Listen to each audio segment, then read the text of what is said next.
বন্ধুরা এআই যখন নতুন নতুন এসেছিল তখন মানুষ ইচ্ছে মতো নিজের ছবি এডিট করেছে, মানে এর মুখের ওপর ওর মুখের ওপর ছবি বসিয়ে ছবির মা মাসি এক করে দিয়ে তখন করেছিল।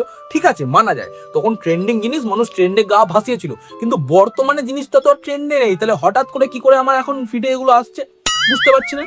সবাই দেখছি হোয়াটসঅ্যাপ বলো, ফেসবুক বলো, ইনস্টাগ্রাম বলো, সবকিছুতে ওই জিনিসটা আসছে কেন?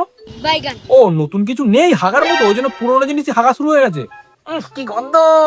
তাছাড়াও মানুষজন তো জেনে গেছে এগুলো এআই জেনারেটেড, যার জন্য কেউ প্রেমেও পড়বে না। তার কারণ জানে এই ছবি দেখে কেউ যদি প্রেমে পড়ে তাহলে নিজের পায়ে নিজে কুড়ুল মারা। তার কারণ এই মালটাকে সামনে থেকে দেখলে আমি নিজে আঁতকে মরে যাবো, এত বিচ্ছিরি দেখতে। আর মানুষজনের কি কুড়কুড়ি ভাই, যেই মেয়েটাকে আমি নাইটি পরে মাথায় লাল ফিতে দিয়ে চুল বেঁধে ঘুরে বেড়াতে দেখেছি, সেই মেয়েটা দেখছি স্লিভলেস একটা ওয়ান পিস পরে ছবি ছেড়েছে। প্রথম কথা, এই যে ড্রেস, এই ড্রেস তোমার বাবা কোনোদিন কিনে দেয়া তো দূরের কথা, কিনে দেওয়ার কথা ভাববেই না। আচ্ছা।